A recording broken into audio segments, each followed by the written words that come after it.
තෙරුවන් සරණයි පින්වත් ඔබ හැම දෙනාටම. ධර්ම ශ්‍රවණය වෙනුවෙන් සූදානම්ව මේ පැහැදීත් බෞද්ධ රූපවාහිනිය සමගින් එකතු වන සුපින්වත් ඔබේ හිත සුව පිණිස බෞද්ධ රූපවාහිනිය සුපුරුදු පරිද්දෙන් අද මේ පැහැට නියමිතව සංනිවේදනය කරන බුදුමග සද්ධර්ම දේශනා මාලාවේ මේ සතියේ දේශනාව මෙලෙසින් ආරම්භ කිරීමටයි සූදානම් වන්නේ. සදහැවතුනේ දේශනාව වෙනුවෙන් සිදු කළා වූ ආරාධනාව පිළිගෙන ධර්ම සභාවට වැඩම කොට වැඩ සිටින පූජ්‍යපාද පළුගස් වැවේ සද්ධාතිස්ස පින්වත් ස්වාමින් වහන්සේ අපි පළමුවෙන් සාදු නදින් පිළිගනිමු. සාදු සාදු සාදු. සදහැවතුනේ අද දේශනාවේ දායකත්වය ලබා දෙන්නේ කහතුරුව පදිංචි සිනුරි හපුආරච්චි දියණිය සහ තෙනුක හපුආරච්චි පුතුණුවන් සිය දෙමාපියන් සමග එකතු වී මේ උතුම් වූ දේශනාව වෙනුවෙන් පින්බර දායකත්වය ලබා දෙන්නේ. එසේනම් අපි හැමදෙනාම මෙතෙන් සිට මේ උතුම් වූ දේශනාව පවත්වන්නට පින්වත් ස්වාමීන් වහන්සේට ආරාධනා කරමු. සාදු සාදු සාදු. සමන්තා චක්කවාලේසු අත්‍රා ගච්ඡන්තු දේවතා සද්ධම්මං මුනි රාජස්ස සුනන්තු සග්ග මොක්ඛදං ධම්ම ශ්‍රවණ කාලෝ අයං බදන්තා ධම්ම ශ්‍රවණ කාලෝ අයං බදන්තා ධම්ම ශ්‍රවණ කාලෝ අයං බදන්තා නමෝ තස් භගවතු අරහතු සම්මා සම්බුද්දස්ස නමෝ තස් භගවතු අරහතු සම්මා සම්බුද්දස්ස නමෝ තස් භගවතු අරහතු සම්මා සම්බුද්දස්ස විපස්සනා පුබ්බංගමං සමතං භාවේති තී. සදා වන්දනීය පූජනීය ශ්‍රීමත් මහා සංඝරත්නයන් අවසරයි. ධර්ම ශ්‍රවණාබිලාසී සදැහැති පින්වත්නි, බෞද්ධ මාධ්‍යාලය හරහා සිදු කරනු ලබන බුදුමග සදහම් වැඩසටහන් මාලාවේ අද දිනට නියමිත ධර්ම දේශනාවේ ඒ සදැහැති දායකත්වය දරනු ලබනවා ඒ කහතුඩුව පදිංචි සිනුරි හපුආරච්චි දියණිය, තෙනුක හපුආරච්චි ඒ පුතුණුවන් ඇතුළු ඒ දෙමව්පියන් සමග මෙහි දායකත්වය දරනු ලබනවා. විශේෂයෙන්ම බලාපොරොත්තු වෙනවා ඒ පවුලේ මිය පරලොව යන්නට යෙදුන සියලුම ඥාති හිත මිත්‍රාදීන් සිහිපත් කරලා ඒ අයට පරලොවින් සංග්‍රහයක් විදිහට ඒ පුණ්‍ය අනුමෝදනා කටයුතු සිදු කරන්නට. ඒ වගේම සෙනුරි හපුආරච්චි දියණියට, ඒ වගේම තෙනුක හපුආරච්චි පුතුණුවන්ට, ඒ වගේම මව් පාර්ශවයෙන් පිය පාර්ශවයෙන් ඒ සියලුම දෙනාට, ඒ දූ පුතුන් ඇතුළු හැම දෙනාටම සෙත් ප්‍රාර්ථනා කරමින් ආශිර්වාද කරන්නට බලාපොරොත්තු වෙනවා. ඒ වගේම ලක්වාසී ලෝකවාසී සියලුම දෙනාට ආශිර්වාද කරන්නට මේ පින්කමේදී බලාපොරොත්තු වෙනවා. ඒ වගේම හැම දෙනාගේම රෝග බිය දුර වෙලා සාමය පිරි දේශයක් උදෙසා ආශිර්වාද කරන්නට මේ පින්කමේදී අපේක්ෂා කරනවා. ඒ වගේම බෞද්ධ මාධ්‍යාලයේ නිර්මාතෘ අපවත් වී වදාළ දරණාගම කුසල ධම්මනායක ස්වාමින් වහන්සේ ඇතුළු කොට අපවත් වන්නට යෙදුන සියලුම ඒ සංඝ පීත්‍රයන් වහන්සේලාටත් පුණ්‍ය අනුමෝදනා කරන්නට මේ පින්කම අවස්ථාවක් කරගනු ලබනවා. ඉතින් අද මේ දායකත්වයන් දරමින් ඒ අරමුණු සහ ඒ දායකත්වයන් පිළිබඳව, ඒ පුණ්‍ය අනුමෝදනා කිරීම පිළිබඳව අප දේශනාව අවසානයේදී නැවත ඒ පිළිබඳව සිහිපත් කරලා ඒ ආශිර්වාද කිරීම පුණ්‍යානුමෝදනා කිරීම සිදු කරන්නට බලාපොරොත්තු වෙනවා. ඉතින් අපි පසුගිය වැඩසටහන් මාලාවේදී ආරම්භ කරන්නට එහෙම නැතිනම් දේශනා කරන්නට යෙදුනා භාවනාව පිළිබඳව බුදුරජාණන් වහන්සේ දේශනා කළ එක ක්‍රමවේදයක් එක පරියායක් විදිහට සමත පූර්වාංගම විදර්ශනාව පිළිබඳව. එතනදී සමතේ කියන්නේ මොකක්ද කියන එක පිළිබඳව අපි යම් තාක් පැහැදිලි කරමින් పూర్වයේ සමතය වඩලා ඉන් අනතුරුව විදර්ශනාව වඩන්නේ කොහොමද කියන එක පිළිබඳව කෙටි පැහැදිලි කිරීම සිදු කරන්නට යෙදුණා. අද දවසේදී අපි මේ දෙවෙනි මාතෘකාව විදිහට මේ වැඩසටහන් කීපයක් අපි පැහැදිලි කරනු ලබනවා විදර්ශනා පූර්වාංගම සමතය කියන කොටසට. එතනදී పూర్වයේ විදර්ශනාව වඩනකොට පසුව සමතේ වැඩෙන ක්‍රමවේදයක් පිළිබඳවයි මෙතනදී පැහැදිලි කරන්නේ. කලින් කතා කළේ සමත පූර්වාංගම විදර්ශනාව. එතනදී పూర్වයේ සමතේ වඩනවා. මුලින් සමත කර්මස්ථානයන් ඇසුරු කරමින් හිත සමාධිමත් චිත්තයකට ඒ චිත්ත චෛතසිකයන් උපදවගෙන හිත සමාහිත භාවයකට එහෙම නැතිනම් සමාධිමත් බවකට පත් කරලා ඒකාග්‍රතාවයකට පත් කරලා ඉන් අනතුරුව විදර්ශනා වඩමින් මාර්ගයේ උපදවා ගන්න ආකාරය පිළිබඳවයි පැහැදිලි කළේ. අද අපිට පැහැදිලි කරන්න තියෙන්නේ පටන් ගන්නෙම එහෙම නැතිනම් මූලික අවස්ථාවේම විදර්ශනාව පිළිබඳව තමයි ආරම්භ කරන්නේ භාවනාව. හැබැයි විදර්ශනාවෙන් භාවනාව ආරම්භ කළාට ඒ විදර්ශනාවෙන්ම හිත මෙහෙවගෙන යනකොට ඒ කාරණාවන් නිසාම උපදිනවා සමාධිමත් මානසික මට්ටමක්. ඒ සමාධිමත් මානසික මට්ටම උපදින්නට හේතු වුණේ పూర్වයේ විදර්ශනාවයි. ඒ විදර්ශනාව නිසාම සමතේ වැඩිලා මාර්ගයේ උපදෙමින් නිවන් දකින්න පුළුවන් ආකාරය පිළිබඳව සිදු කරනු ලබන පැහැදිලි කිරීමක් එහෙම නැතිනම් භාවනා ක්‍රමවේදය තමයි විදර්ශනා පූර්වාංගම සමතය කියලා කියන්නේ. මෙතනදී අවසානයේ අපිට හිතෙන්න පුළුවන් උත්තරයක් විදිහට කෙනෙකුට මෙතනදී අවසානයේ පෙන්නන්නේ සමතේ නේද කියලා. නැහැ. මෙතනදී අපි මේ භාවනා ක්‍රමවේදයේ වර්ගීකරණය කරනකොට තමයි අවසානයේදී විදර්ශනාව పూర్වයේ ඊට අනුරූපව පසුව සමතයත් වැඩෙනවා කියලා සඳහන් කළාට මේ භාවනා ක්‍රමවේදේ නතර වෙන්නේ සමතේ ඉපදිලා නතර වෙන ක්‍රමයක් නෙමෙයි. විදර්ශනා పూర్වයේ වඩලා ඉන් අනතුරුව සමතය ඉපදිලා ඒ විදර්ශනාවත් සමතයත් කියන මේ කාරණා දෙකම නිසා මාර්ගයේ උපදින ආකාරයක් තියෙනවා. අන්න ඒ විදිහට මාර්ගයේ ඉපදුනොත් පමණයි නිවන් දකින්නට පුළුවන්කම තියෙන්නේ. දැන් පසුගිය වැඩසටහන් වලදී අපි මේ මාර්ගය උපදින ආකාරය කොහොමද කියන එක පිළිබඳව ටිකක් සවිස්තරාත්මකව කතා කළා ආර්ය අෂ්ටාංගික මාර්ගය පිළිබඳව. ඉතින් අද මේ විදර්ශනා පූර්වාංගම සමතය වඩනකොට ඒ වඩන ආකාරය විදර්ශනාව ආකාර තුනකට වෙන් කරනවා. ඒ ආකාරයන් පිළිබඳව අපි වැඩසටහනේදී සාකච්ඡා කරන්නට පැහැදිලි කරන්නට බලාපොරොත්තු වෙනවා. පළමුවෙන්ම තියෙනවා අනිත්‍යතාවය පිළිබඳව. ඒ කියන්නේ අපි යම් අනිත්‍යානු දර්ශනයක් මූලිකව සිදු කරනවා නම් මෙන්න මේ අනිත්‍යානු දර්ශනය මුල් කරගෙන විදර්ශනාව වඩනවා නම් අන්න ඒක එහෙම නැතිනම් ඒ අනිත්‍යානු දර්ශනය තමයි එක විදර්ශනා ක්‍රමවේදයක් හැටියට හඳුන්වන්නේ.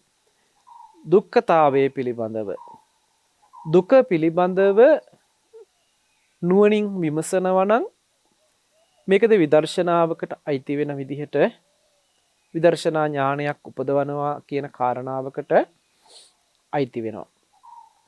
ඊළඟට අනාත්මතාවය නුවණින් විමසනකොට ඒ විමසන අනාත්මතාවය පිළිබඳව විමසන ඒ නුවණ විදර්ශනා නුවණකට අයිති වෙනවා. විදර්ශනාවන් ගැන කතා කළාම නව මහා විදර්ශනා ඥානය කියලා වෙනමම සඳහන් කළ යුතු කාරණා තියෙයි.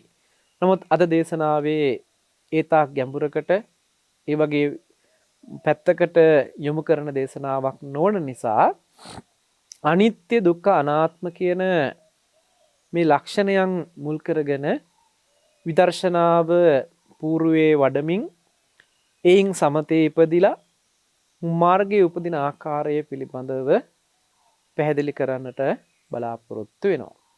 අපි එයින් එකක් අද මාතෘකා වශයෙන් යොදාගෙන එක කාරණාවක් පැහැදිලි කරගමු. මේ අනිත්‍ය ස්වභාවය පිළිබඳව. අනිත්‍ය දර්ශනය පිළිබඳව. මේ අනිත්‍ය ස්වභාවය විදර්ශනා කරන එක ක්‍රමවේදයක්. එහෙමනම් අනිත්‍ය වූ ස්වභාවය කොහොමද අපි විදර්ශනා කරන්නේ? ඒ විදර්ශනා කළාම අනිත්‍ය වූ ස්වභාවය නිසා කොහොමද සමතේ වැඩෙන්නේ? එයින් කොහොමද මාර්ගයේ උපදින්නේ? කියන මෙන්න මේ කරුණු ටික ගොනු කරලා කතා කරන්නට බලාපොරොත්තු වෙනවා. පැහැදිලි කරගන්නට ඕන කරනවා. අපි මුලින්ම හඳුනා ගන්නට ඕනේ අනිත්‍ය කියලා කියන්නේ මොකක්ද කියන එක. අනිත්‍ය කියන වචනය බොහොම පැහැදිලිව බොහොම පරිස්සමෙන් අධ්‍යයනය කළ යුතු වෙනවා. නিত্য නොවන බවකින් අනිත්‍ය කියන අර්ථය පැහැදිලි කරලා තියෙන්නේ. එහෙම නැතු මේ වචනය කඩලා අරගෙන වෙන වෙන අර්ථකථනයන් මේ වචනයට එකතු කළොත් ඒ වචනයෙන් හැබෑවටම අර්ථ ගන්නවන අර්ථ ගැන්වීමට විශාල හානියක් පැමිණෙනවා. ඒ නිසා ඒ වචන උච්චාරණයේදී වුණත් එහි භාවිතා කළ තියෙන අල්ප අකුරු මහ ප්‍රාණ අකුරු පිළිබඳවත් විශේෂයෙන් අවධානය යොමු කළ යුතු වෙනවා. ඒ නිසා අනිත්‍ය එහෙම නැතිනම් අනිච්ච කියන වචනේ ගත්තාම මෙතනදී පැහැදිලිවම පෙන්වන්නේ නিত্য වූ ස්වභාවයකින් තොර කියන අර්ථයට. එහෙම නැතිනම් අනිත්‍ය නিত্য කියන වචනේ විරුද්ධාර්ථය කියලා ගත්තොත් එතන අපි විමසන්නට ඕනේ. එහෙම නিত্য වූ ස්වභාවයකින් පවතින්නේ නැහැ කියන හැඟීම අර්ථය පැහැදිලි කරන්නටයි මේ අනිත්‍ය කියන වචනේ භාවිතා කරලා තියෙන්නේ. නමුත් මේ අනිත්‍ය කියන වචනේ ඇතුලේ තව අර්ථ ගැන්වීම් රාශියක් තියෙනවා. ඒ පිළිබඳව අප පසුගිය වැඩසටහන් වලදී දීර්ඝව පැහැදිලි කරලා දුන්නා. නමුත් අද මේ පිළිබඳව පැහැදිලි කරන්නට නෙමෙයි අනිත්‍ය භාවනා විදර්ශනාවට යොමු වෙන්නේ කොහොමද කියන පැත්තෙන් මාතෘකාව යෙදিলা තියෙන නිසා අපි මේ පැත්ත ගැන පැහැදිලි කිරීමක් කරන්නට බලාපොරොත්තු වෙනවා. බුදුරජාණන් වහන්සේ අපිට සතර විපල්ලාසයක් දේශනා කළා. නিত্য සුඛ සුභ ආත්ම වශයෙන්. නিত্য වශයෙන් අපේ ජීවිතයේ අපි ගනුදෙනු කරලා තියෙනවා, පුරුදු පුහුණු වෙලා තියෙනවා. මේක විපල්ලාසයක්. එහෙම නැතිනම් අපේ හිතේ ඒ පිළිබඳව ඇති කරගත්තා වූ ස්වභාව ලක්ෂණය. උදේට පායන ඉර හවසට බැහැලා යනවා. ආපහු නැවත උදෑසන ඒ හිරම උදේට පායනවා. මෙන්න මේ ක්‍රියාවලිය ගත්තහම අපිට හිතෙනවා උදේට පායන ඉරම හවසට බැහැලා යනවා. ඒ ඉරම ආපහු උදේට පායනවා කියන තැනකින්. නමුත් මෙතනදී අපිට ඒක දැනෙන ස්වභාවය පිළිබඳව අපි පොඩ්ඩක් විමසලා බැලුවොත් උදේම පායන ඉරේ තියෙන ඉර රශ්මියයි ඉර ආලෝකයයි. දවල් වෙනකොට ඒ තියෙන ඒ ඉරේ රස්නයයි. ඒ ආලෝකයේ හවසට බැහැගෙන යන ඉරෙයි ඒ වෙලාවේ පවතින රස්නයයි ඒ තියෙන ආලෝකයයි අතර ලොකු වෙනස්කමක් තියෙනවා. උදේට පායනකොට තියෙන ඉරේ තියෙන ස්වභාවයම දවල්ට පවතින්නේ නැහැ. ඒ ස්වභාවයම හවසට පවතින්නේ නැහැ. අපිට දැනෙන මට්ටමට. අපිට දැනෙන මට්ටම කියලා මම සඳහන් කළේ ඒ ආලෝකය සහ ඒ රස්නය පිළිබඳව තමයි අපිට ඒ දැනෙන ස්වභාවය ප්‍රකටව දැනෙන්නේ.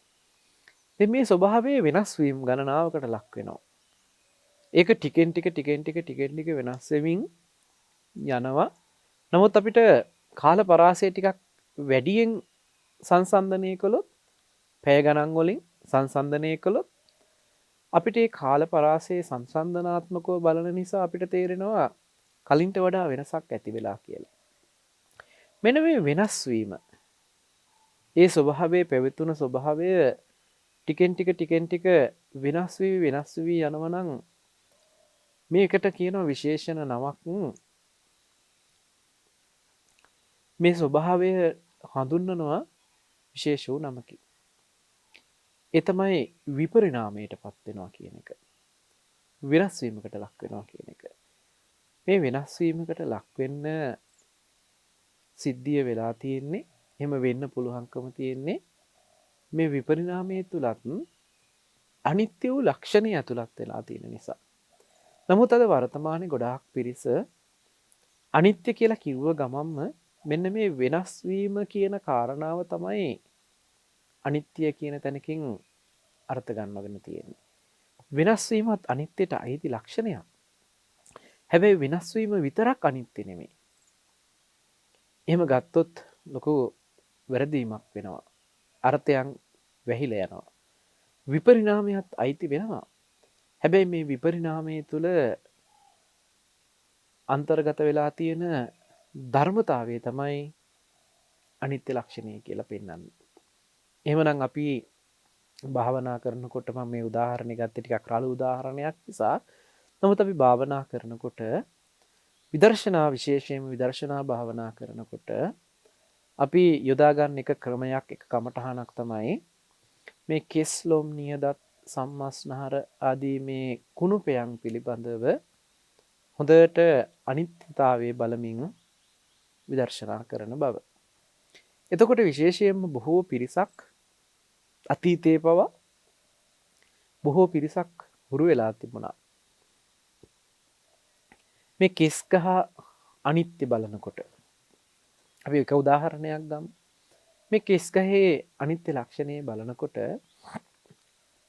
කළු පාටට තියෙන මේ කේසය වයසට යනකොට සුදු පාටටපත් වෙනවා. වර්ණයේ විපර්යාසයකට වෙනස් වෙලා යනවා.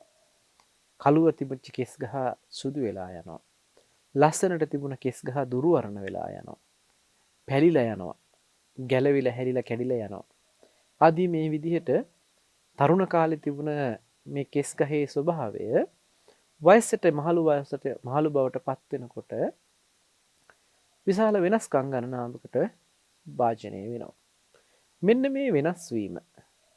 එහෙම නැතිනම් මේ කළුව තිබුණ කෙස් ගහ සුදු වෙලා අවර්ණ, එහෙම නැතිනම් අබ පැහැගැන්විලා කැඩිලා බිඳිලා යනවා නම් මෙන්න මේ ස්වභාවය විශාල පිරිසක් අනිත්‍යයි කියලා මෙනෙහි කරනවා. කෙස් ගහ අනිත්‍යයි කියලා බලනකොට මේ කළු කෙස් ගහ සුදු වුණ බව තමයි ප්‍රකට කරගෙන තියෙන්නේ. එතනදී පොඩි අත්තරක් සිද්ධ වෙනවා. ඒ තමයි කෙස් ගහ සුදු වෙන එක පිළිබඳව නෙමෙයි ප්‍රශ්නේ තියෙන්නේ. කළු කෙස් ගහ සුදු කෙස් ගහක් බවට පත් වෙනවා කියනකොට මේ එකම කෙස් ගහ වෙනස් වීමකට ලක් වෙලා පාට වෙනස් වුණා. කෙස් ගහ එහෙමම තියෙනවා. හැබැයි කෙස් ගහේ පාට වෙනස් වෙලා කියන තැනකින් අර්ථ ගන්නවා. මෙතන තියෙන අත්තරද්ද තමයි මම ඒක හොඳට පැහැදිලි කරන්නම්. මේ ටික හොඳ සාවධානයෙන් අහන්න. මොකද මේක හොඳටම අපේ නුවණට තහවුරු වෙන්නට ඕන නිසා. කෙස් ගහ නිත්‍යයි නිත්‍ය වූ කෙස් ගහේ කළු පාට සුදු පාට බවට පත් වුන එක විතරයි අපිට වෙනස්කමක් විදිහට පෙනෙලා තියෙන්නේ. හැබැයි ඉපදිච්ච දවසේ ඉඳන් මැරෙන දවස වෙනකම්ම එකම කෙස් ගහ එහෙම නැතිනම් කේසය කියන එකම කොටස පවතිනවා. එතකොට නිත්‍ය වචනයකින් නිත්‍යභාවයකින් මේ කෙස් ගහ අරගෙන ඒ තුල තියෙන අනිත්‍යතාවය බලලා තියෙනවා. නිත්‍ය කෙස් ගහේ වර්ණ වෙනස් වීම අනිත්‍ය විදිහට බලලා තියෙනවා. එතකොට අපි එක තැනක නිත්‍ය සංඥාවෙන් අරගෙන අනිත්‍ය බව බලලා තියෙන්නේ.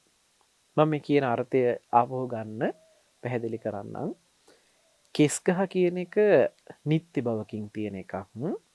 ඒ කෙස් ගහේ කළු පාට බව සුදු පාටට හැරුණ එක තමයි අනිත්‍ය බව කියලා දකින්නේ. එතකොට මේ දැකලා තියෙන්නේ කෙස් ගහ වෙනස් වීමකට ලක් වෙච්ච බව.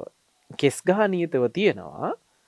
ඒ නියතව තියෙන කෙස් ගහේ වර්ණය වෙනස් වීමකට ලක් වුණා. මේකට කියන්නේ විපරිණාම ස්වභාවයකට පත් වුණා කියන අර්ථය. නමුත් අපිට ඒ කෙස් ගහ නිත්‍ය වූ ස්වභාවයකින් යුක්ත කෙස් ගහක් කියන තැනකින් ගරගෙන කියන එක දන්නේ නැහැ. මම මේකට තව උදාහරණයක් කියන්නම්.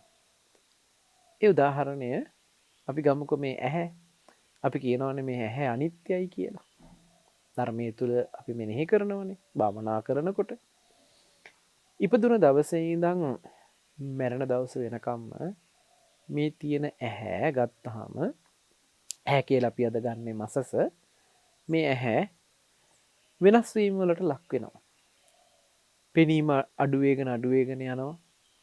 ඇහි ඒ තියෙන උපය පැහැය වෙනස් වෙලා යනවා. අපි කියන්නේ සුද වහල සමහරලාට එහෙම නැතිනම් පෙනීමේ අඩුපාඩුකම් ඇති වෙනවා. බොඳ වෙලා ගිහිල්ලා ආදී මේ විදිහට ඇහි වෙන වෙනස් වීම ගණනාවක් තියෙනවා. මේ වෙනස් වීම කාලයාගේ වැෑමෙන් ජරතා ගුණය නිසා දිරණ බවකටපත් වෙනවා. එහෙම නැතිනම් වයසට යාමකට ලක් වෙනවා. මේ දිරණ ස්වභාවය නිසා ඒ පෙනීමේ ස්වභාවයත් කාලෙන් කාලෙට අඩු වෙලා යනවා. ඉපදිච්ච දවසේ ඉඳන් මැරෙන දවස වෙනකම්ම තියෙන මේ ඇහැ පෙනීමේ වෙනස් වීම වලට ලක් වෙනකොට අපි දැන් කියනවා අනේ ඉතින් මේ ඇහැ අනිත්‍යයිනේ. නිත්‍ය නෑනේ. මේ ඇහි ස්වභාවය ඔහොම තමයි. වයසට යනකොට පේන්නේ නැති භාවයකටපත් වෙනවා. කියලා මේ විදිහට අපි කතා කරනකොට අපි මෙතන කතා කරලා තියෙනවා කාරණා දෙකක්. ඇහි පෙනීම වෙනස් වීමකට ලක් වෙනවා. වයසට යාමත් සමග ඒ වෙනස් වීමකට ලක් වෙලා තියෙන ඒ කාරණාව මුල් කරගෙන අපි අනිත්‍යයි කියන අර්ථය හඳුන්වලා දීලා තියෙනවා. එතන ප්‍රකාශ කරනවා. හැබැයි ඉපදිච්ච දවසේ ඉඳන් මැරෙන දවස වෙනකම්ම නිත්‍ය වූ ඇහැක් පවතිනවා. ඉපදිච්ච දවසේ ඉඳන් මැරෙන දවස වෙනකම්ම ඇහැක් තියෙනවා.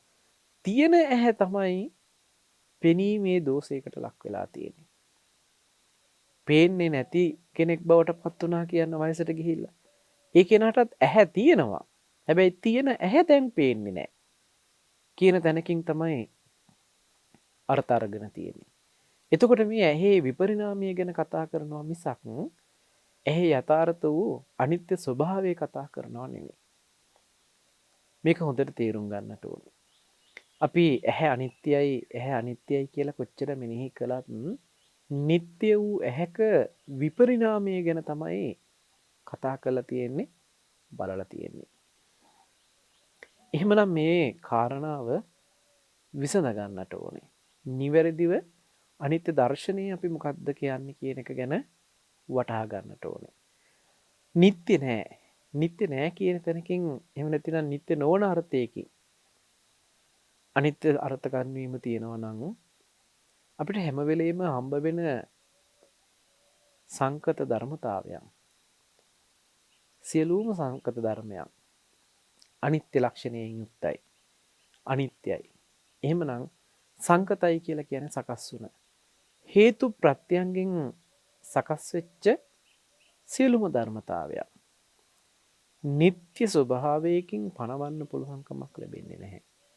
ඒකට හේතුව තමයි හේතු ප්‍රත්‍යයන්ගෙන් හටගත්තනම් හේතු ප්‍රත්‍යයන් නිරුද්ධ වෙනකොට හේතු නිසා හටගත්ත ධර්මයෝද නිරුද්ධ භාවයට පත් වෙනවා. හේතු නිසා හටගත් ධර්මය හේතු නිරුද්ධ වෙනකොට නිරුද්ධ වෙනවා කියන බුදුරජාණන් වහන්සේ අපට පෙන්නපු යථාර්ථ දර්ශනයක් තිබෙනවා. මෙන්න මේ යථාර්ථ දර්ශනය තමයි අනිත්‍යතා දර්ශනය කියලා කියන්නේ. අනිත්‍යතා දර්ශනය තුළ අපි හඳුනා ගත යුත්තේ මෙන්න මේ අර්ථය පිළිබිඹ වෙන විදිහට. එහෙමනම් අපි ඇහි අනිත්‍ය ගැන කතා කරනකොට ඇහැ අනිත්‍යත් ස්වභාවයට පත් වෙනවා කියන කාරණාව කතා කරනකොට ඇහැ නිත්‍ය වශයෙන් තියෙනවා කියන තැනකින් නිත්‍ය සංඥාවෙන්වත් ඇහැ නෑමයි කියන නිත්‍ය සංඥාවෙන්වත් කියන මේ නිත්‍යභාවය අපිට කතා කරන්න පුළුවන්කමක් ලැබෙන්නේ නැහැ. යම් අය මතක් කරනවා මේ ඇහැ ඇත්තටම තියෙනවාමයි නිත්‍ය වශයෙන්ම ඉපදිච්ච දවසේ ඉඳන් මැරෙන දවස වෙනකම්ම මේ ඇහෙන්ම තමයි පරිහරණය කරන්න කියලා එකම ඇහැක් නිත්‍ය වශයෙන් පනවගෙන කටයුතු කරනවා. තවත් පිරිසක් ඉන්නවා ඇහැ කියල එකක් නැහැ මේ ලෝකේ. පෙනීම විතරයි තියෙන්නේ ඇහැ කියල එකක් නෑ මේ ලෝකේ. ඇහැ කියන එකක් නෑමයි කියන තැනකින් නෑ කියන තැන අර්ථගන්වගෙන කටයුතු කරනවා තවත් පිරිසක්. මේ දෙපිරිස අයිති වෙනවා සාස්වතයට සහ උච්චේදයට. ඇති අන්තේ කතා කරන සියලු දෙනා සාස්වතයටත් නැති අන්තේ කතා කරන සියලු දෙනා උච්චේදයටත් කියන වශයෙන් ප්‍රධාන වශයෙන් දෙකට බෙදන්න පුළුවන්. අපි මේ පිළිබඳව මූල්ම වැඩසටහන් වලදී මේ මිත්‍යා දෘෂ්ටි 62 පිළිබඳව කතා කරන අවදිවල විශාල වශයෙන් දීර්ඝ වශයෙන් පැහැදිලි කරලා දුන්නා. එහෙමනම් මේ විදර්ශනාව පිළිබඳව කතා කරනකොට අනිත්‍යතා දර්ශනය පිළිබඳව පැහැදිලි කරනකොට ඇහැ හේතු නිසා හටගන්න බවක් පෙන්නනවා දහමේ. ඇහැ හේතු නිසා හටගන්න බවක් පෙන්නනකොට මේ හේතු නිසායි හටගත්තේ කියලා පැහැදිලිව පෙන්නන නිසා ඇහැ තිබුණේ නැහැ. එහෙම නැතිනම් ඇහැක් නැහැ කියන නැත්ත යන අර්ථය අන්තය අපිට කතා කරන්න ලැබෙන්නේ නැහැ. මොකද අපි දකිනවා හේතු නිසා හටගන්න බව. හේතු නිසා හටගන්න බව දකිනකොට නෑ කියන අන්තය අතහැරෙනවා. ඊළඟට අපි දකිනවා හේතු ටික නැති වෙනවා. හේතු ටික නැති වෙනකොට ඒ උපන්න ඇහැ නිරුද්ධ වෙලා යනවා. නිරුද්ධ වෙන බව දකිනකොට හේතු නැති වෙනකොට නැති වෙන බව දකිනකොට මේ ඇහැ තියෙනවා කියන තැනකින් ගත්ත නිත්‍ය සංඥාවක් තියෙනවනම් ඒ නිත්‍ය වූ ස්වභාවය නිත්‍ය සංඥාව අපේ දුර වෙනවා. මොකද හේතු නැති වෙනකොට ඇහැ නිරුද්ධ වෙච්ච නිසා තියෙනවා කියලා ගන්නත් බෑ. හේතු නිසා හටගන්න බව දකිනකොට නෑ කියලා ගන්නත් බෑ. එහෙනම් හේතු නිසා හටගෙන හේතු නැති වෙනකොට නැති වෙනවා කියන මෙන්න මේ යථාර්ථ දැක්ම හේතුඵල දර්ශනය දකිනවා නම් කෙනෙක් ඒ කෙනාට තියෙනවා කියලා නිත්‍ය වශයෙන්වත් නැහැ කියලා නිත්‍ය වශයෙන්වත් එළඹ ගන්නට පුළුවන් තැනක් හම්බ වෙන්නේ නැහැ. තියෙනවා කියලා නිත්‍ය වශයෙන්වත් නැහැ කියලා නිත්‍ය වශයෙන්වත් ගන්න බෑ කියලා කියන්නේ හේතු නිසා හටගෙන හේතු නැති වෙනකොට නැති වෙනවා කියන තැනක් නම් දකින්නේ. අන්න ඔහු විදර්ශනාවෙන් යුක්ත වූ පුද්ගලයෙක් බවට පත් වෙනවා. ඒ තමයි අනිත්‍ය දකින්න කෙනෙක් බවට පත් වෙනවා. මේක නැවත මම මතක් කරන්නම් මේ කියන කාරණාව මේ කියන යථාර්ථය බුදුරජාණන් වහන්සේ අපිට පැහැදිලිවම දේශනාව තුළ පැහැදිලි කරන්නේ හේතු නිසා හටගත්ත බවත් හේතු නැති වෙනකොට නිරුද්ධ වෙන බවත්. එතකොට යම් තැනක හේතු නිසා හටගත්ත ධර්මතාවය හේතු ඵල දකිනවනම් ඒ හේතු ඵල දකින නිසා ඔහුට නෑ කියන අන්තය ගිලිහෙනවා. අතාරින්න වෙනවා. නෑ කියන නිත්‍ය වශයෙන් බැසගත්ත යම් බැස ගැනීමක් තියෙනවා නම් ඒක ඔහුට අත්හරින්න වෙනවා. ඊළඟට හේතු නිරුද්ධ වෙනකොට ඵල නිරෝධයක් සාක්ෂාත් වෙනවා නම් හේතු නිරෝධයෙන් ඵල නිරෝධයේ සාක්ෂාත් වෙනකොට ඔහුට ඇත යන වශයෙන් ගත්තා වූ යම් අන්තයක් තියෙනවාමයි කියලා ගත්ත අන්තයක් තියෙනවා නම් මේ අන්තය අත්හරින්න වෙනවා. එතකොට මෙයා අන්ත දෙකක් අතහරිනවා. ඒ විතරක් නෙමෙයි නිත්‍ය වශයෙන් බැසගත්තා වූ බැස ගැනීමක් තියෙනවා නම් මේ නිත්‍ය වශයෙන් බැසගත්තා වූ අර්ථය අතහරින්න වෙනවා. ඔහුට අනිත්‍ය ලක්ෂණය පැහැදිලි වෙනවා. මෙන්න මේ අනිත්‍ය ලක්ෂණය හේතු නිසා හටගෙන හේතු නැති වෙනකොට නිරුද්ධ වෙනවා කියන යථාර්ථය එහෙම නැතිනම් හේතුඵල දර්ශනයක් නිසාම උපදව ගන්නා වූ කාරණාවක්. ඒකට පෙන්නනවා විදර්ශනාවක අනිත්‍යතා දර්ශනයක් දකින්නවා කියලා. එහෙමනම් අද අපේ භාවනාව හැටියට විදර්ශනා පූර්වාංගම සමතය වඩනකොට මෙන්න මේ අර්ථය හිතේ ඇතුව මේ පිළිබඳව නුවණ ඇතුව විදර්ශනාව කළ යුතුම වෙනවා.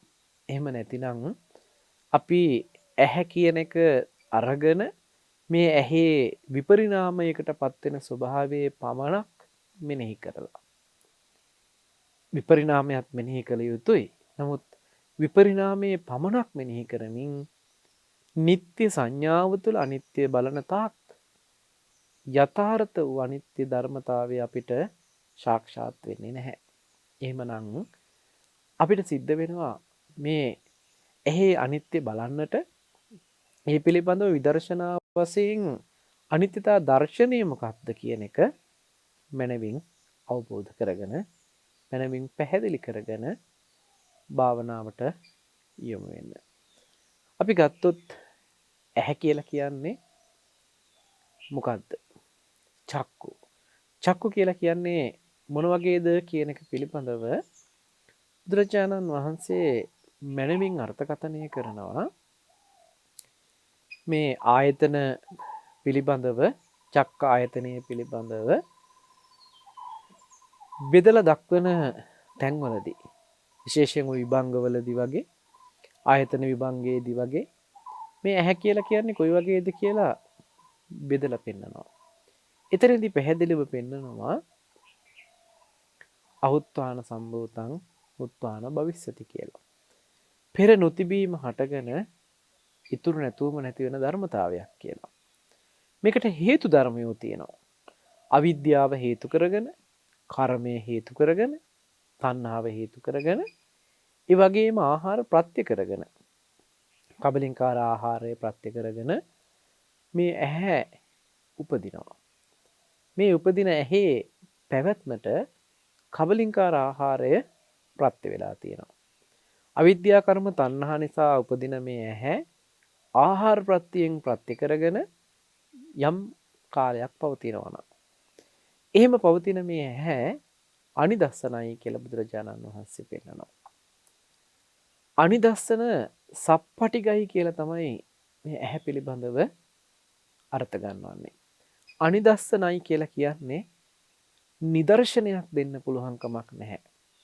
ඒ වගේම අනිදස්සනයි කියලා කියන්නේ මේක දකින්න පුළුවන් එකක් නෙමෙයි කියලා. ඇහැ කවදාක්වත් අපිට දකින්න පුළුවන් සිද්ධියක් එකක් නෙමෙයි. ඇහැ කියලා කියන්නේ අනිදස්සනයි කියලා පෙන්නනවා.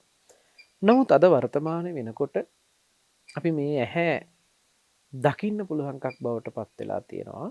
කෑලි කපලා වෙන් කරලා ඇහි කොටස් නම් කරලා මේ ආදී වශයෙන් විවිධ විදිහේ අර්ථ ගන්නවලා මේ ඇහැ කියන්නේ මෙන්න මේකටයි කියලා අපි අරගෙන තියෙනවා. ඒ ඇහැ උපදින තැන සතර මහා ධාතුවෙන් සකස් කරලා තියෙන ඇහැ උපදින්නට හේතු වෙන ආහාරමේ වශයෙන් එහෙම නැතිනම් කබලින්කාර ආහාරමේ වශයෙන් රාසි වෙච්ච ගොනු වෙච්ච මසස ගැන කතා කරනවා. නොත් බුදුරජාණන් වහන්සේ මේ මසස ගැන නෙමෙයි කතා කරන්නේ චක්කු කියලා. මසසත් අයිති වෙනවා ප්‍රසාද මට්ටම. නමුත් මේ ඇහි කෘත්‍ය, ඇහි ක්‍රියාවලිය කවදාවත් ඇහෙන් දකින්න පුළුවන් එකක් නෙමෙයි. ඒ වගේම නිදසුනකින් කියන්න පුළුවන් එකක් නෙමෙයි. එහෙනම් මේ ඇහැ කියන්නේ අනිදස්සන උදයක්. හැබැයි සප්පටිකයි. සප්පටිකයි කියලා කියන්නේ ස්පර්ශ වෙන යමක්. එහෙම නැතිනම් මේ ඇහි ස්පර්ශයක් උපදවන්න පුළුවන්, ගැටෙනවා. ඇහැ කියන්නේ රූපේ සමග ගැටෙන සිද්ධියක්. එහෙමනම් මේ ඇහැ රූපත් සමග ගැටෙනවා කියලා කියන්නේ, රූපෙත් සමග ගනුදෙනුවක් වෙනවා කියලා කියන්නේ සප්පටිගයි. එහෙමනම් මේ ඇහැ නිත්‍ය වශයෙන් අපිට හම්බ වුණේ කොහොමද? මෙන්න මේ කියන යථාර්ථය, මේ කියන අර්ථය නොදන්නකම හින්දා මේ ඇහැ අපිට මසස තුලින් අපි කණ්ණාඩියක් ළඟට ගිහිල්ලා වෙන්න පුළුවන්. එහෙම නැතිනම් අපේ ගත්ත පින්තූරයක්කින් වෙන්න පුළුවන්. අපි ඉස්සරහට ආපු තව කෙනෙක්ගෙන් එබිලා බැලුව නිසා වෙන්න පුළුවන්. අපිට ඇහැ කියලා කියන්නේ මෙන්න මේකටයි කියලා අපිට අත දික් කරන්න පුළුවන් විදිහට මේ මස් වලින්, එහෙම නැතිනම් ආහාර ප්‍රත්‍යයෙන් හැදුනා වූ මේ රූප ධර්මය අපි ඇහැ කියලා හඳුනාගෙන තියෙනවා. ඒක නිත්‍ය වශයෙන් අපිට හම්බ වුණේ රූපේ නිත්‍ය වශයෙන් කරන ගනුදෙනුව නිසා. ඒක කෙලෙසයක් ඇති බවට හම්බ වෙලා තියෙනවා මේ භවය නිසා. භවය සකස් කරගත්ත නිසා. එහෙමනම් අන්න ඔය කියන කාරණා නිසා තමයි අපිට මේ නිත්‍ය වශයෙන් හම්බෙලා තියෙන්නේ. නිත්‍ය වශයෙන් හම්බ වුණ තැන විපල්ලාසයක්. අපි විසින් සකස් කරගත්ත වූ වැරදි දැක්මක තිබිච්ච ප්‍රතිඵලයක්. එහෙමනම් මුකුත්ම නෑ එහෙනම් කියන තැනකින් නෑ කියන තැනටපත් වෙනවා නම් ඒකෙම ප්‍රතිවිරුද්ධ පැත්ත. ඒද අපේ හිතේ නොදන්නක යථාර්ථය නොදන්නකම හින්දා හිතින්ම සකස් කරගත්ත වැරදි දැක්මක් තමයි, වැරදි ක්‍රමවේදයක් තමයි එහෙනම් මේ ඇහැ කියලා එකක් නෑ කියන තැනට එන්නේ. එහෙනම් බුදුරජාණන් වහන්සේ පෙන්වුවේ ওই අන්ත දෙකම අතහැරිලා යන විදිහට හේතු නිසා හටගත්ත ධර්මයක් හේතු නැති වෙනකොට නිරුද්ධ වෙන ධර්මයක් බවට පත් වෙනවා කියන තැනකින්. අපි මෙහෙම සරලව ගමු. ඇහත් රූපයක් චක්කු විඥානයක් නිසා පෙනීමක් ලැබෙනවා නම් අපිට පේනවා කියන සිදුවීමක් සිද්ධ වෙනවා නම් ඒ පේනවා කියන සිදුවීම සිද්ධ වෙන වෙලාවේ කනත් සෝත විඥානයත් උපදින්නේ නැහැ. මොකද එක වෙලාවකට සිත් දෙකකට උපදින්න අවස්ථාව නැහැ. එක වෙලාවකට එක ධර්මතාවයක් උපදිනවා. එහෙනම් ඇහත් රූපයක් චක්කු විඥානයත් ඉපදිලා පෙනීම ලැබෙනවා කියන අවස්ථාව සිද්ධිය වෙන වෙලාවේදී කන කියන එක ඉපදිලා නැහැ. කනත් සද්දයක් සෝත විඥානයත් උපදිනකොට ඇහැ කියන ධර්මතාවයත් රූපයත් චක්කු විඥානයත් කියන ධර්මතා ටික, එහෙම නැතිනම් පේනවා කියන ධර්මතාවය නැති වුණාට පස්සේ ඇහෙනවා කියන සිද්ධියක් වෙන්නේ. මේක අධි වේගෙන් මාරු වෙනවා, අධි වේගෙන් සිද්ධ වෙනවා. මේ වේගවත් භාවය නිසා අපිට ඇති බවට පේනවා. නමුත් මේ වේගය නිසා අපිට ඇති බවට පෙනුනට මේ ස්වභාවය තමයි, ඒ ස්වභාව ලක්ෂණය තමයි හේතු නිසා හටගෙන හේතු නැති වෙනවා කියන ලක්ෂණයෙන් යුක්ත බව. විදර්ශනාවකදී අපි මෙන්න මේ කියන ගැඹුරු අර්ථයට අපේ හිත අරගෙන යන්නට ඕන. ඒ නුවණකට, විදර්ශනා පැත්තට යොමු වෙනකොට ඒ නුවණ උපදවා ගන්නට ඕන.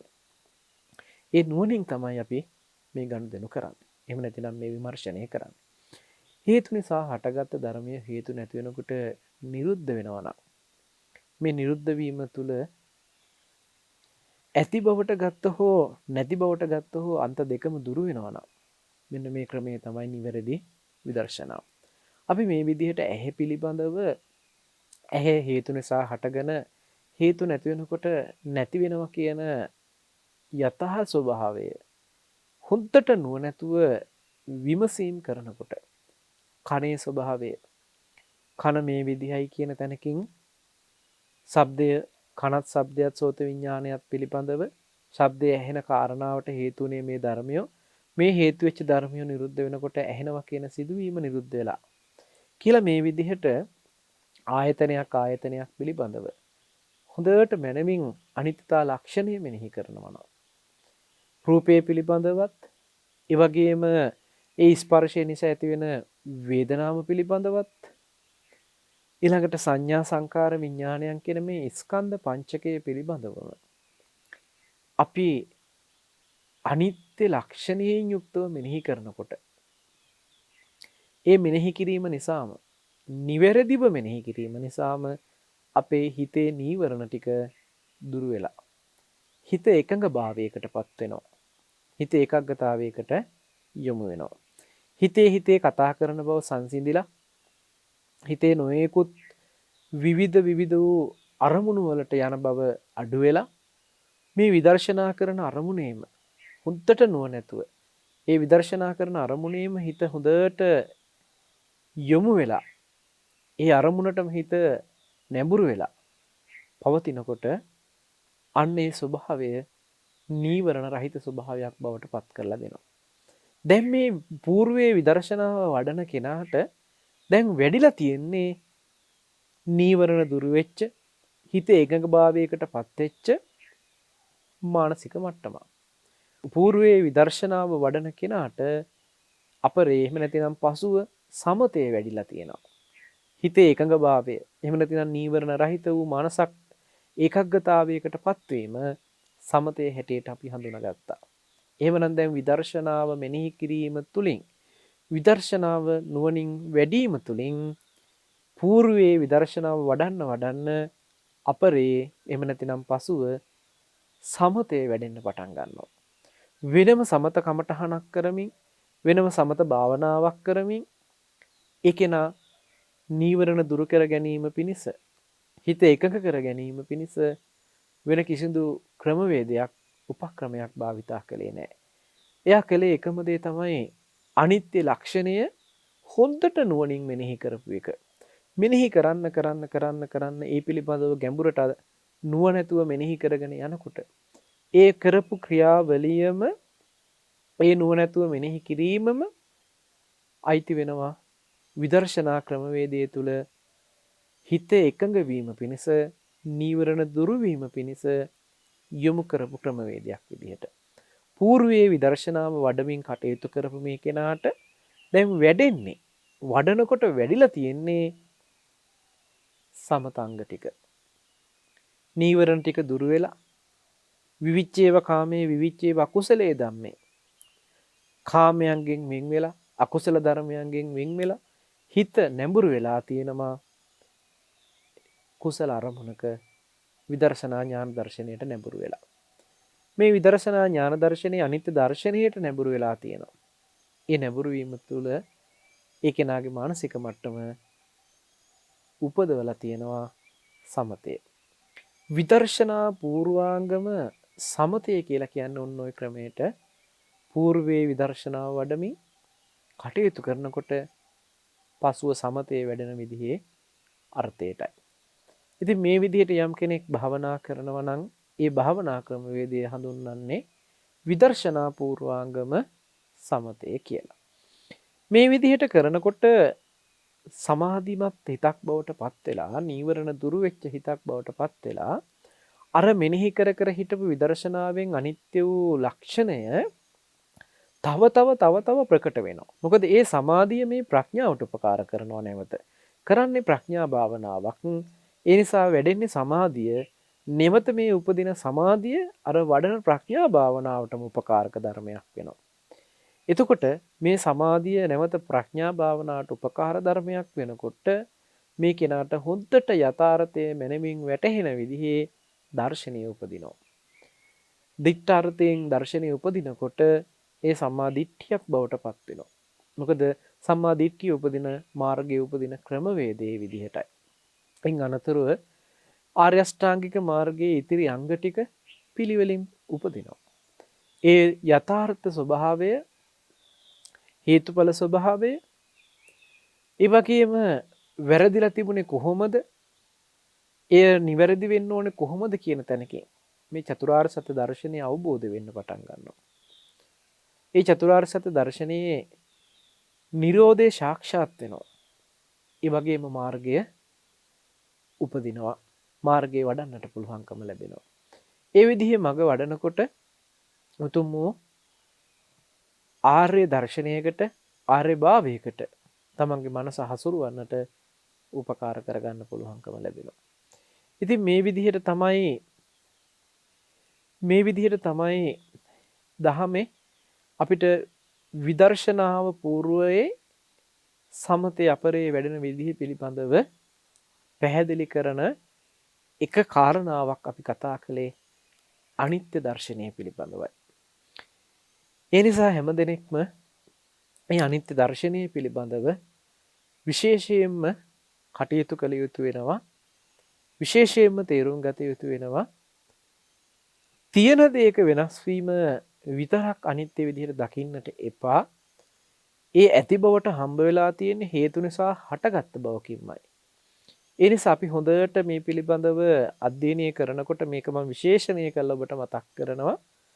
යමක් ඇති බවට හම්බ වෙලා තියෙනවා නම් ඒ ඇති බවට හම්බ වුණේ කොහොමද කියලා හේතුඵල පරීක්ෂණයක් කළ යුතු වෙනවා.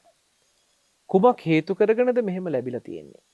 ඒ හේතුව නිරුද්ධ වුණොත් මොකක්ද වෙන්නේ? කියලා හොඳට හේතුඵල දර්ශනය විමසලා බැලිය යුතු වෙනවා. අපි මෙහෙම නිකන් උදාහරණයකට ඔබට කෙටියෙන් මම කතා කරන්නම්.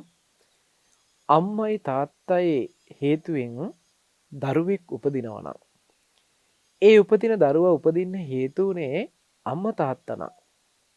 අම්මයි තාත්තයි නැති වෙනකොට, ඒ කියන්නේ අම්මා තාත්තා කියලා කියන්නේ හේතුව නම්, අම්මා තාත්තා නැති වෙනකොට දරුවත් මිය යන්නට ඕනේ නේද?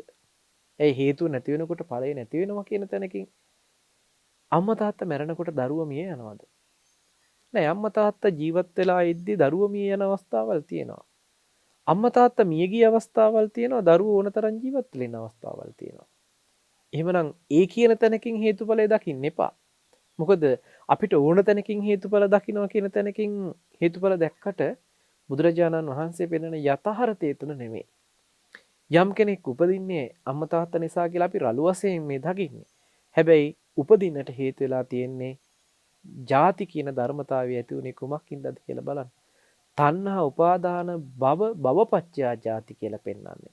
එහෙමනම් භවයේ තිබුණොත් ඉපදෙනවා, භවයේ නිරුද්ධ වුණොත් ජාති නිරුද්ධ වෙනවා කියන තැනකින් පෙන්නපු දර්ශනයක් මිස අම්මා තාත්තා නිසා දරුවා ඉපදෙනවා, අම්මා තාත්තා නැති වෙනකොට දරුවත් මිය යන්න ඕනි කියන තැනකින් ලඝු කරලා ගන්න එපා මේ දර්ශනය. එහෙමනම් අපි නිවැරදිව හේතුඵල ධම හඳුනා ගැනීම කළ යුතු වෙනවා. ඉතින් මේ පිළිබඳව ඔබට ඉදිරි වැඩසටහන් වලදී තවදුරටත් පැහැදිලි කරන්නට අවස්ථාව තබමින් අද දවසේදී අප පැහැදිලි කළ දහම් කාරණය විදර්ශනා පූර්වාංගම සමතය වඩන ආකාරය, ඒ තුල අනිත්‍ය දර්ශනය කොහොමද අවබෝධ කරගෙන ඒ තුලින් අනිත්‍ය දර්ශනය වඩනකොට කොහොමද සමතය වැඩෙන්නේ, ඒ සමග කොහොමද මාර්ගයට යොමු වෙන්නේ කියන කාරණාවන් පිළිබඳව කාල වේලාවේ හැටියට බොහෝම කෙටියෙන් සිහිපත් කරලා දෙන්නට යෙදුනේ. ඉතින් අපි ඉදිරියේදී දුක්ඛ පිළිබඳව පැහැදිලි කර ගන්නට බලාපොරොත්තු වෙනවා. ඉතින් අද නියමිත දේශනාව මෙතකින් સમાપ્ત කරන්නට සූදානම. අද දවසේ අප මේ විදිහට සිද්ධ කර ගන්නට යෙදුන අති උදාර පුණ්‍ය ශක්තිය, කුසල ශක්තිය පළමුවෙන් සියලුම දෙවියන්ට අපි අනුමෝදන් කරමු. අනුමෝදන් වේවා. දෙවියන්ගේ දිවේසුරු සම්පත් වර්ධනය කරගෙන දෙවියන්ද ප්‍රාර්ථනා කරන බෝධියකින් උතුම් වූ නිවනින් සැනසෙත්වා කියන අදහස හිතේ ඇති කරගෙන කවුරුත් සාදු කියලා පින් අනුමෝදන් කරන්නට. ඒ වගේම අපවත් වී වදාළ දරණාගම කුසල ධම්මනායක ස්වාමින් වහන්සේ ඇතුළු අපවත් වුණ සංඝ පීඨුන් වහන්සේලාටත්, ඒ වගේම විශේෂයෙන්ම ඒ හපුආරච්චි පවුලේ මිය පරලොව යන්නට යෙදුන සියලුම ඥාති හිත මිත්‍රාදීන් ඇතුළු සියලුම දෙනාටත්, ඒ වගේම රටවාසීව ලෝකවාසීව මිය පරලොව ගියා වූ සියලුම දෙනාටත් මේ පින් අනුමෝදන් කරමු. අනුමෝදන් වේවා. දුකක නම් එයින් අත මිදලා සැපවත් වේවා. ඊ අයද ප්‍රාර්ථනා කරන බෝධියකින් උතුම් වූ නිවනින් සැනසෙත්වා කියලා සාදු කියලා පින් අනුමෝදන් කරන්නට. ඒ වගේම තුනුරුවන්ගේ අනන්ත ගුණ බලයෙන් දෙවියන්ගේ දේව රැකවරණයෙන් සිද්ධ කරගන්නට යෙදුන අති උදාර පුණ්‍ය ශක්තියේ, කුසල ශක්තියේ බලයෙන් අපට අර්ථයෙන් ධර්මයෙන් නිරන්තරයෙන් අවවාද අනුශාසනා ලබා දෙමින් අපි යහමඟ යොමු කරවන අප ධර්මාචාර්යයන් වහන්සේ බොහෝම සත්පුරුෂකමින් යුතුවම සිහිපත් කරනවා. නම කියනට අවසරයි මාංකඩවල සුදස්සන ස්වාමින් වහන්සේ. උන්වහන්සේ ඇතුළු අප සංඝ පරම්පරාවේ නායක මාහිමිපාණන් වහන්සේලා ඇතුළු සදා පූජනීය මහා සංඝරත්නයට, ඒ වගේම බෞද්ධ මාධ්‍ය ජාලයේ වර්තමානයේ කටයුතු සිදු කරමින් වැඩ සිටින බොරලන්දේ ස්වාමින් වහන්සේටත්, එවගේම විශේෂයෙන්ම